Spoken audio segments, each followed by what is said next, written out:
व्यवहारिक योग का स्वरूप। ये इकाई 1 का टॉपिक है, यूनिट 1 का। व्यवहारिक योग, अप्लाइड योग, MYE303। व्यवहारिक योग का स्वरूप स्पष्ट रूप से यह दर्शाता है कि योग केवल शारीरिक अभ्यास, आसन प्राणायाम तक सीमित नहीं, बल्कि यह हमारे दैनिक जीवन में आचरण, विचार, व्यवहार और दृष्टिकोण से भी जुड़ा हुआ है। व्यवहारिक योग का तात्पर्य है योग के सिद्धांतों और अभ्यासों को जीवन में प्रयोगात्मक रूप में उतारना।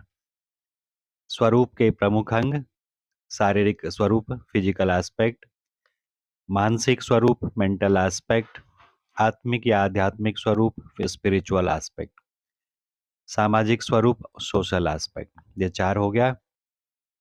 शारीरिक स्वरूप की व्याख्या शॉर्ट में: फिजिकल एस्पेक्ट, आसन शरीर को स्वस्थ, लचीला और स्थिर बनाता है।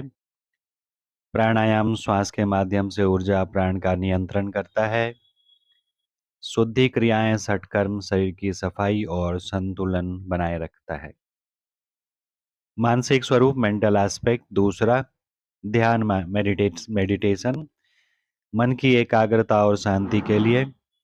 मौन व आत्मनिरीक्षण, अपने व्यवहार और विचारों का विश्लेषण। सकारात्मक सोच, नकारात्मकता से बचकर जीवन को ऊर्जावान बनाना। तीसरा, आध्यात्मिक स्वरूप, स्पिरिचुअल एस्पेक्ट, धर्म, करुणा, सहनशीलता, व्यवहार में सद्गुणों का विकास। स्वधर्म पालन, अपने कर्तव्यों को योग भाव से निभाना। समत्व भाव, सुख दुख में सम रहने की क्षमता। सामाजिक स्वरूप, सोशल एस्पेक्ट, योग का उद्देश्य केवल आत्म कल्याण नहीं अपितु समाज कल्याण भी है। व्यवहारिक योग हमें सिखाता है कि हम समाज में कैसे सद्भाव, प्रेम और सेवा का भाव रख सकते हैं। अष्टांग योग में व्यवहारिक योग की भूमिका। महर्षि पतंजलि के अष्टांग योग में भी व्यवहारिक योग का स्पष्ट वर्णन मिलता है। पहला यम है सामाजिक अनुशासन, अहिंसा, सत्य, अस्तेय, ब्रह्मचर्य और परिग्रह। दूसरा है नियम, व्यक्तिगत अनुशासन, शौच, संतोष, तप, स्वाध्याय, ईश्वर प्रणिधान। यम और नियम सीधे हमारे व्यवहार से संबंधित है। यह हमें सही जीवन शैली, आचरण और मानसिक शुद्धता का मार्ग दिखाते हैं।